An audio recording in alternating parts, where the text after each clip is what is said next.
So first I want to talk about the inheritance of Anglican connectionalism, and then I want to talk about the distinctively Methodist connectional institutions, and I'm going to divide those up into two different sorts here. So let us never forget, in the first place, that John Wesley himself was part of a connectional church, the Church of England. He professed consistently his allegiance to this church, and when he came to structure a Methodist church for North America, it was, at least in my estimation, a very particular form of this Anglican paradigm that structured Wesley's vision for a new Methodist church connection. I begin then by considering the inheritance of Anglican connectionalism as one route into our consideration of the particularities of John Wesley's vision for a connectional church. Wesley's allegiance to the Church of England, however, was not as straightforward as some have supposed.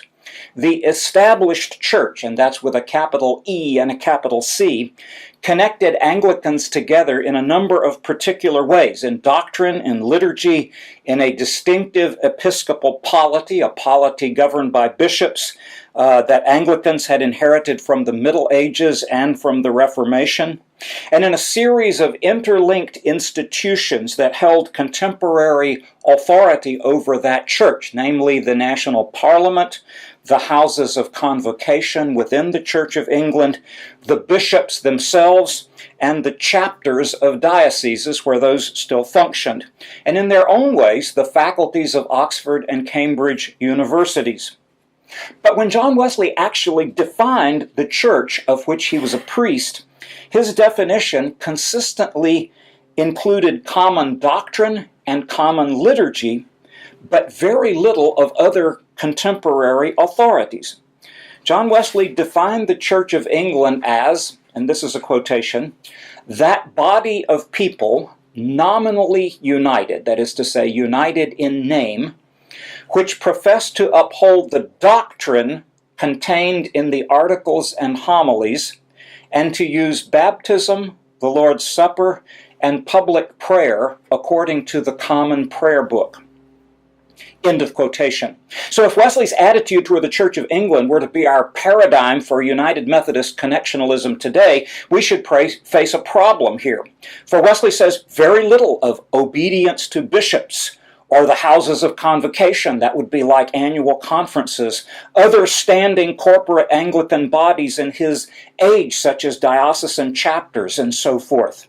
And this is in fact consistent with Wesley's own modus operandi, for it was precisely the standing authority of the Church of England with which John Wesley very frequently collided. For example, in sending out lay preachers, which were expressly forbidden by the 39 Articles of Religion, or by preaching himself within the bounds of parishes where bishops had duly installed other priests to be the spiritual leaders, or for that matter, in any preaching outside of Anglican parish churches, Anglican chapels, or legally registered dissenting chapels, an action that ran counter to the provisions of the Act of Toleration of 1689. That is to say, if we were to allow Wesley's paradigm with respect to the Church of England, we might observe scrupulously the doctrine and liturgies of the United Methodist Church today, but pay very little regard to its contemporary institutions, pay little regard to what I think we're calling its connectional structures.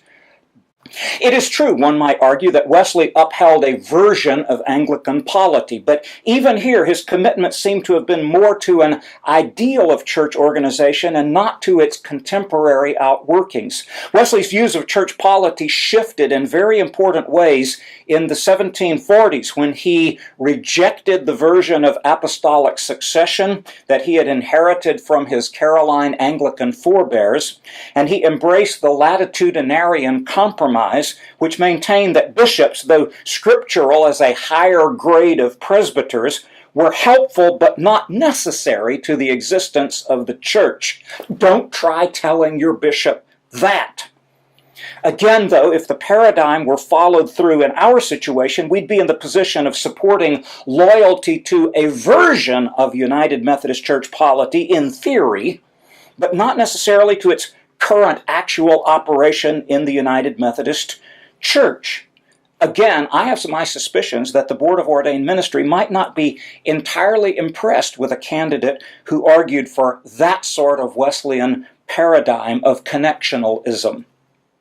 But the particular vision of Anglican polity that Wesley accepted during the mid-1740s, the latitudinarian vision expressed by Peter King and Edward Stillingfleet, did in fact structure Wesley's views of the church as a connectional institution. It was specifically, though perhaps mistakenly, by reference to Peter King that John Wesley justified his actions in ordaining Richard Whatcoat and Thomas Vasey in 1784, and early American Methodists continued to publish King's and Stillingfleet's works as supporting their own modified form of episcopal polity.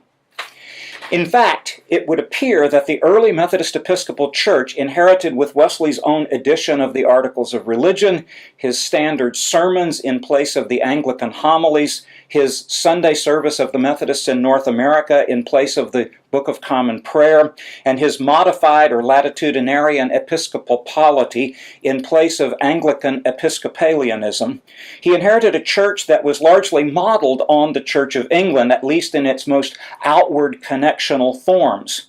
But in jumping to the Methodist Episcopal Church in 1784 and beyond, we have not yet addressed the distinctive alternative connectional systems that had developed among Methodist societies and preaching institutions, to which I now turn.